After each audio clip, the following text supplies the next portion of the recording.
أنا كنت في المعهد الديني، كنا نحفظ جزء في السنة. دبلوم تفسير القرآن الكريم. هذه الرؤية وهذا الهدف كان واضح لدى الرحمة العالمية. أحببت أن أدخل في مجال القراءات للعيش مع القرآن أكثر وأكثر. طريقة السرد، أنك ما تسمع حفظك الجديد إلا أن تسرد كل المحفوظ. أعظم ربح وتجارة أن تردد القرآن في كل زمان، وأعظم فخر واعتزاز أن تصاحب آيات الرحمن، وأجمل تكريم لأي إنسان هو ذاك الوسام الذي يرتبط بأعظم كلام، إنه وسام القرآن. فحفظته وغدا وساما قد علا صدري بما للناس قال الله، حرف تروى بالنقى به المرتل حلقا شدوا على الأسماع ما أنداه.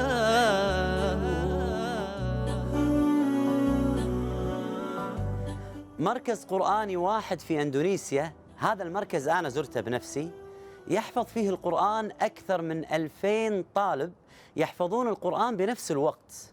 السؤال: كم سيتخرج من هذا المركز من حفاظ القرآن عبر كل السنوات؟ الجميل أن أهل الكويت بنوا إلى اللحظة هذه أكثر من 4000 مركز قرآني حول العالم، وهذه والله من الخيرية اللي قال عنها النبي صلى الله عليه وآله وسلم: خيركم من تعلم القرآن وعلمه. تعالوا معي نتعرف أكثر على بناء المراكز القرآنية حول العالم اللي تكفل بها أهل الكويت.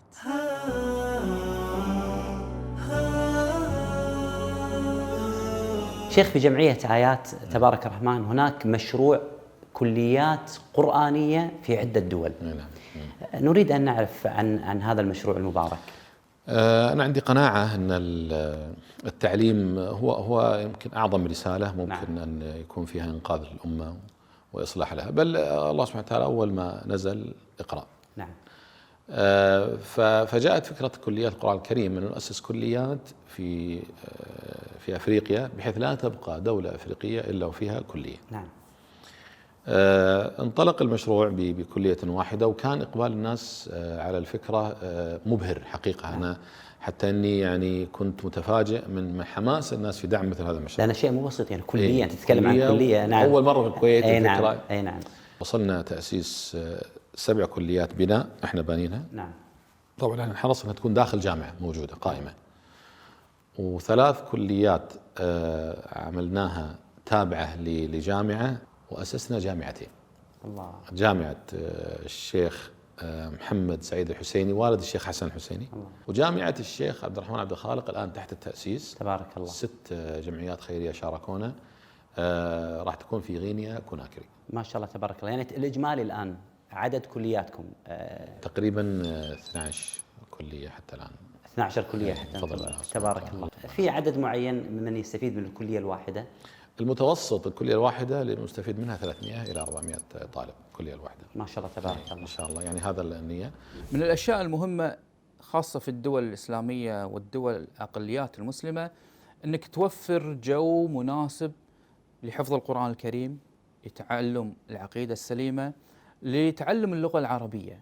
وبفضل الله تعالى هذه الرؤية وهذا الهدف كان واضح لدى الرحمة العالمية من خلال إنشاء مراكز التحفيظ والمراكز الإسلامية، حتى بلغت أكثر من 1140 مركز إسلامي ودور لتحفيظ القرآن الكريم. دكتور، بناء المراكز القرآنية على وجه الخصوص خارج البلاد والدول المحتاجة، دوركم فيها؟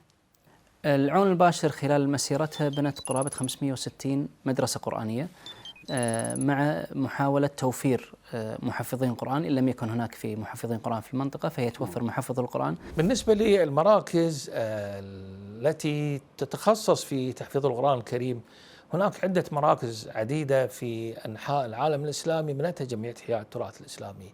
هناك أكثر من تقريبا 1688 مركز، بعضهم مراكز كبيرة متخصصة في القراءات، بعضها مراكز صغيرة، وبعضها حتى مساجد وفيها حلقات تقوم على تحفيظ أبناء المسلمين كتاب الله سبحانه وتعالى. جمعية الشيخ عبد الله النوري تهتم في بناء مراكز القرآن الكريم، قامت تقريبا ببناء تقريبا 300 مركز لتحفيظ القرآن الكريم على أشكال متعددة، بعضها يكون فصول دراسية ملحقة بالمسجد، بعضها مدرسة لتحفيظ القرآن الكريم وعلومه، وأيضا لا مركز متكامل في حتى السكن.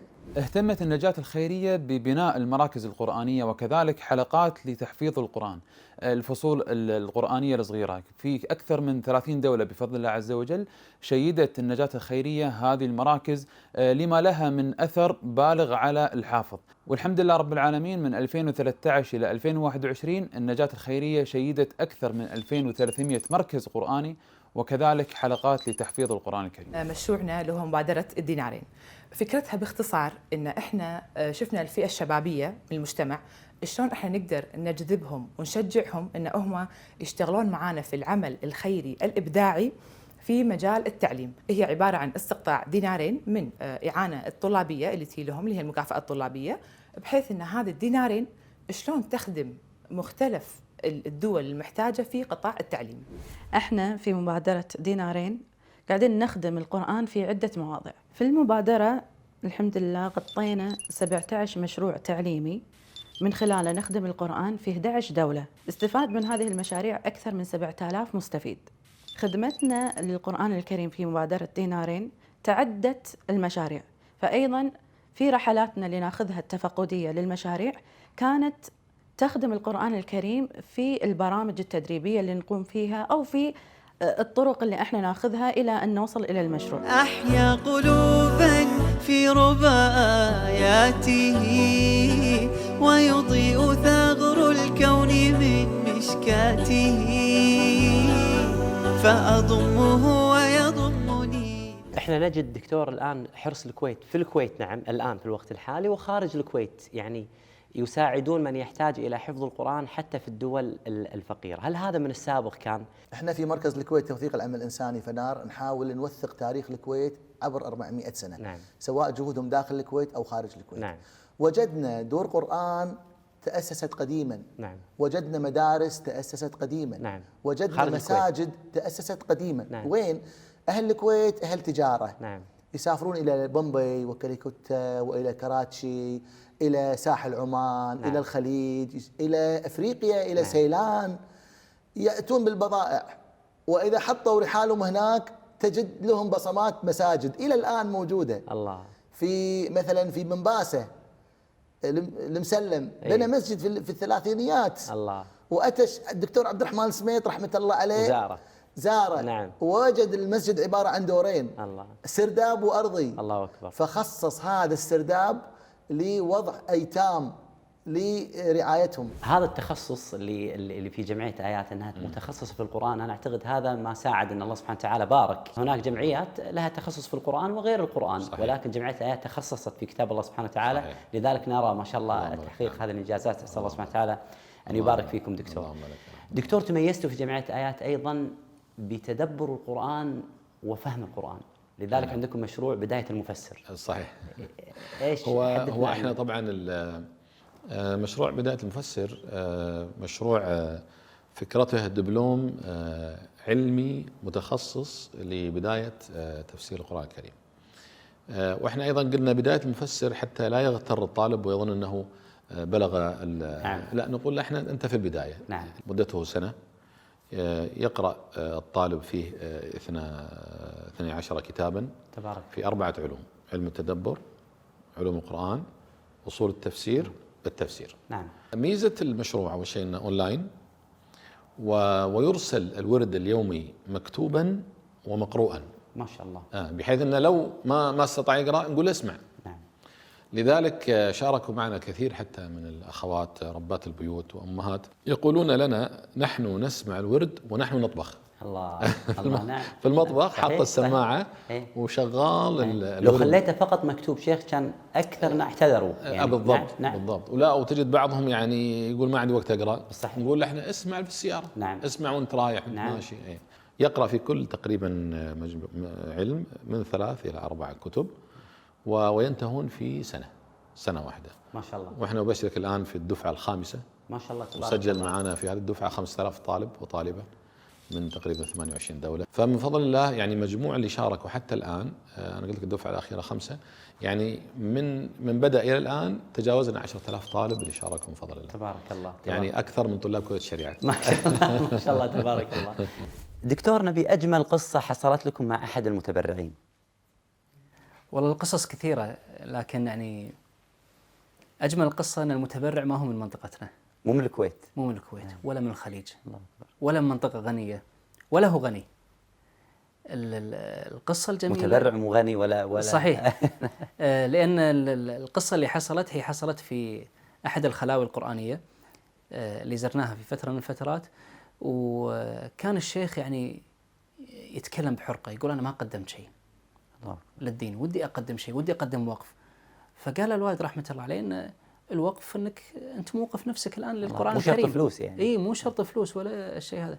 ما عجب الكلام، قال لا انا ابي وقف يكون باقي، ابي وقف يكون اثره ممتد، ابي وقف يكون اثر اكبر من الشيء هذا.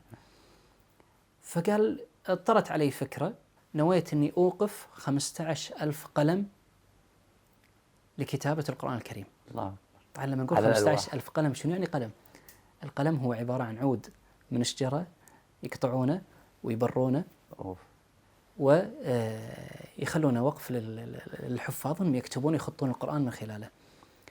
فأنا زرته قبل سنة نفس الشيخ، ورأيت أنه باقي من 15,000 قلم قرابة 450 قلم ما زالوا موجودين يعني وما زالوا يكتبون فيهم. انتهى من 14,500 تقريبا. صحيح. الله أكبر. 14,000 أوقفهم لله عز وجل. الله. وقاعد يكتبون فيها الطلبة، واللي خلاص انتهى هذا القلم. شنو يكتبون؟ يكتبون القرآن. يكتبون القرآن الكريم. يكتبون القرآن من الفاتحة إلى الناس. صحيح. ورد مرة ثانية حافظ، ورد يكتبها مرة صحيح. أخرى. صحيح. ويراجع أيضا في الكتابة. صحيح. كم مرة كتب وكم حرف كتب. صحيح. يعني صحيح. الله يهنيه. وفكرة ذكية جدا وفيها هم يعني. جدا. أي جدا. والله سبحان الله. الله يهنيه. الله يهنيه. الله يجزيه.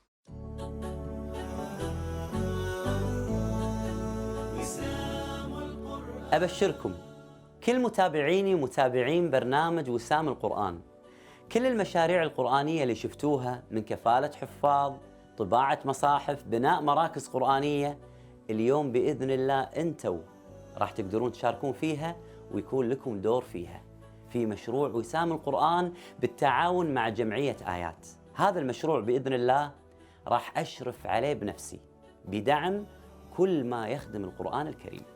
شاركونا الأجر.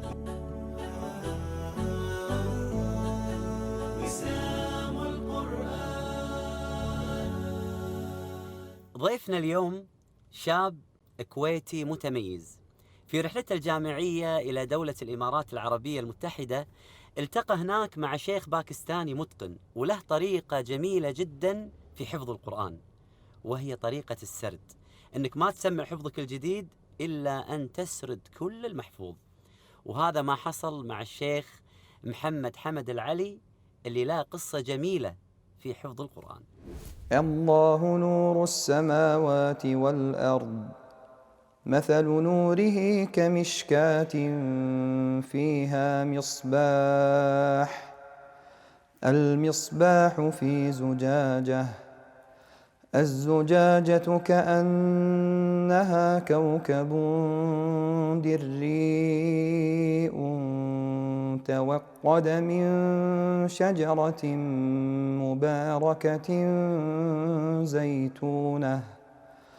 زيتونة لا شرقية ولا غربية، يكاد زيتها يضيء ولو لم تمسسه نار، نور على نور، يهدي الله لنوره من يشاء، ويضرب الله الأمثال للناس والله بكل شيء عليم. واحنا صغار ابو حمد كنا لما احفظ سورة، احفظ سورتين، احفظ جزء، الوالد يعطيني هدية، الوالدة تعطيني هدية. هذه الهدايا لها أثر عليك فعلا. أنت في بداية حياتك مع القرآن، حدثني عنها. أذكر في البدايات الوالد كان حريص أني أحفظ القرآن. نعم. فكان يحفظني بعض السور، واذكر مره من المرات كنا طالعين انا والوالد والشيخ احمد الدبوس الله يحفظه. أي الله يحفظه.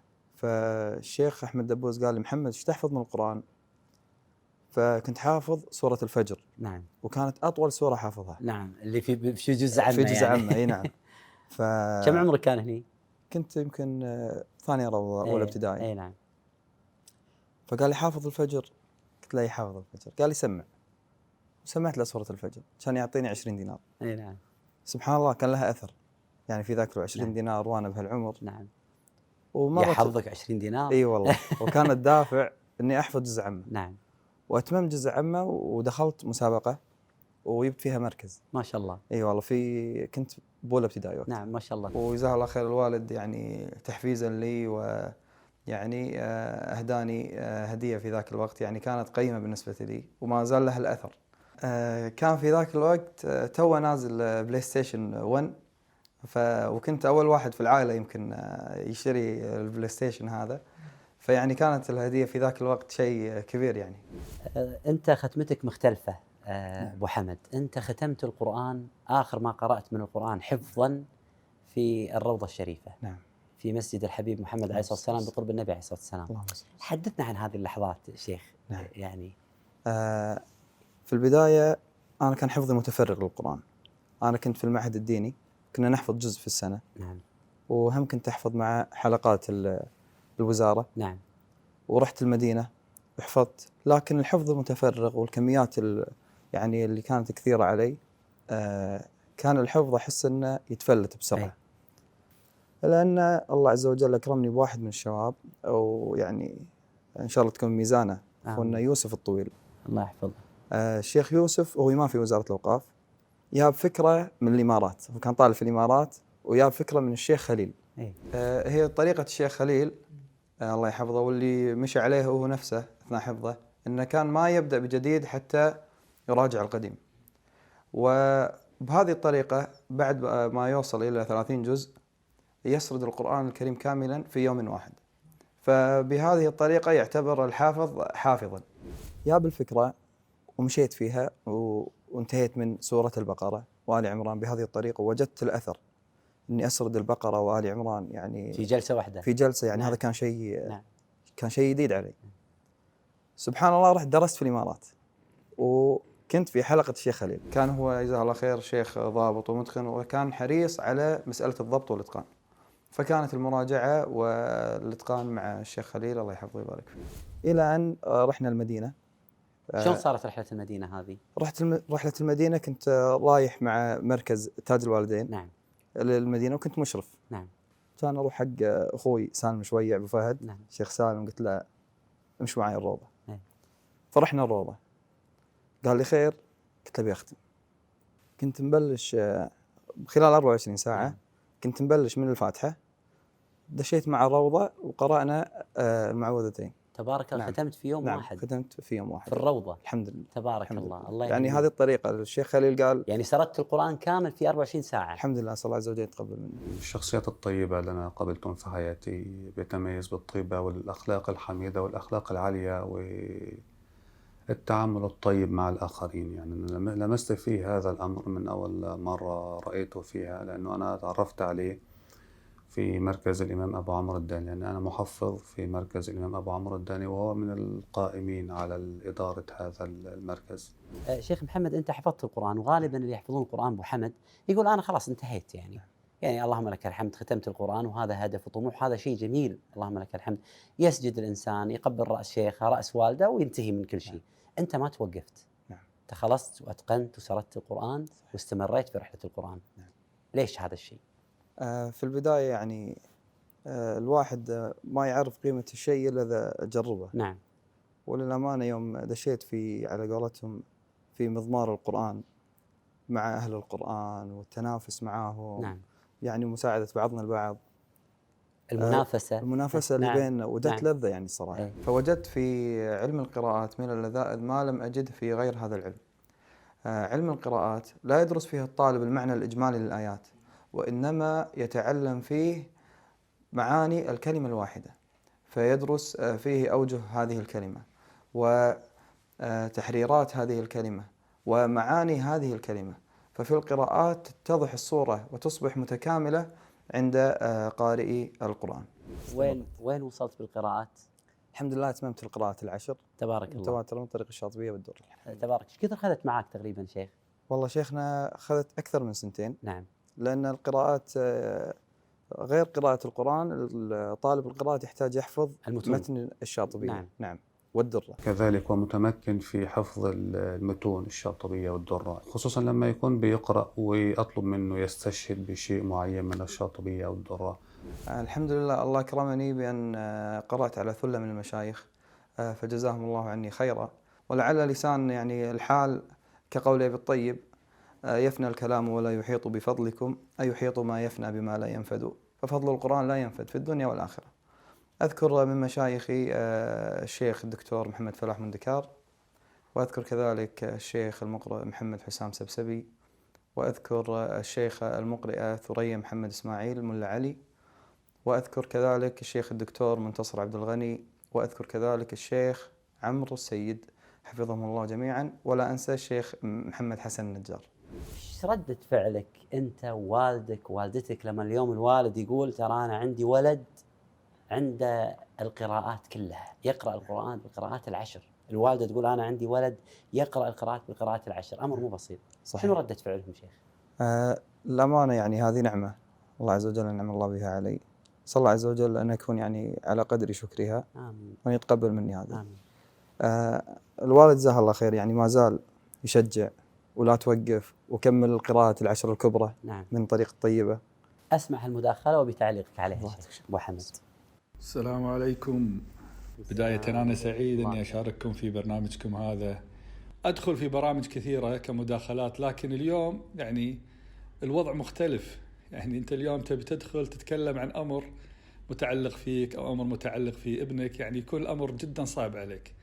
وكذلك أنت تبي تتكلم عن أمر يعني أمر هو يعتبر مكرمة ربانية، فلا أستطيع أن أقول سوى اللهم لك الحمد ولك الشكر على هذه النعمة التي أنعمت بها علينا.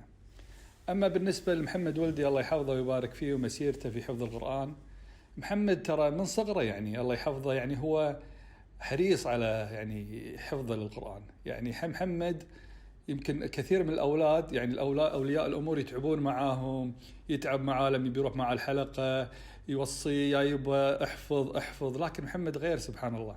يعني محمد يمكن كان أحرص منا على حفظه للقرآن. محمد الله يحفظه يعني بدأ الحلقات يعني بدأ من المساجد، لكن بعدها يعني بعد ما كبر شوي راح المدينة الله يحفظه، وبعد وصوله يعني من المدينة سبحان الله لقينا محمد غير. زاد تعلقه بالقرآن، زاد حبه للقرآن، زاد حرصه على القرآن، زاد الوقت للحفظ وللقراءة، فزاد جهده بذلك. وختاما أقول بوركت يا ولدي، وأسأل الله سبحانه وتعالى أن يبروك أولادك مثل ما بريت والديك. وغدا سيبهرون الوقار بتاجه، هذا الطريق إذا استخرت طريقا. مفاجأة صراحة. لا هذه أعظم من نعمة يعني الحفظ، أن ترى والدك يتكلم عنك برضا وبفخر وبعزة، أنه ما تردد لحظة أنه يقول أي أعطوني التلفون وأنا أبي أفتخر بولدي. هذا شنو الشعور اللي أنت تعيشه شيخ أبو حمد؟ والله يعني الحديث عن الوالد يحتاج برنامج. نعم. صراحة كل ابن لا شك أنه يفتخر بوالده، والولد مرآة أبيه، فأسأل الله عز وجل أن يكون حفظي لكتابه في ميزان أعماله. قد يرى بعض الناس موضوع حفظ القرآن وضبط القرآن وتعلم القراءات يكبر هذا الموضوع ويحسه موضوع عظيم بل مستحيل. وأنا ممكن أقول كلمة، إن هؤلاء الحفظة والمتقنين قبل أن يبدأوا بذلك كانوا مثلك، إلا أنهم عزموا على ذلك فبلغوا ومن الله عليهم. إذا كان عندك صاحب تجلس معاه كل يوم، وعندك صاحب آخر ما تتواصل معاه ولا تتصل عليه إلا مرتين في السنة، وصارت لك مشكلة، تلجأ لمن ومن يفزع لك؟ غالباً اللي تجلس معاه كل يوم. هكذا يجب أن تكون صحبتك مع القرآن. لاحظ معاي أحاديث النبي صلى الله عليه وآله وسلم دائما تتحدث عن صحبة القرآن وصاحب القرآن. يقول النبي عليه الصلاة والسلام: اقرأوا القرآن فإنه يأتي يوم القيامة شفيعا لأصحابه.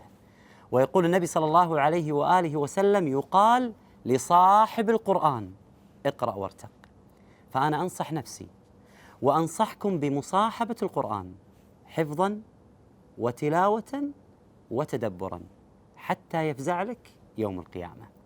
فعليكم بوسام القرآن. تتنفس الأرواح حين تراه عطرا تفوح شذابه الأفواه.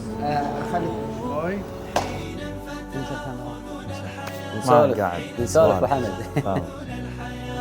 والعين تبكي علها تلقاه فحفظته وغدا وساما قد علاه صدري بما للناس قال الله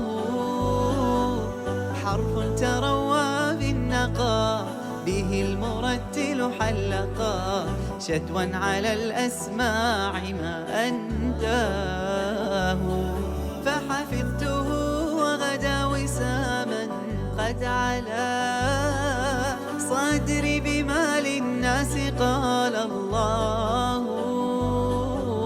حرف تروى بالنقى به المرتل حلقا شدوا على الأسماع ما أنداه.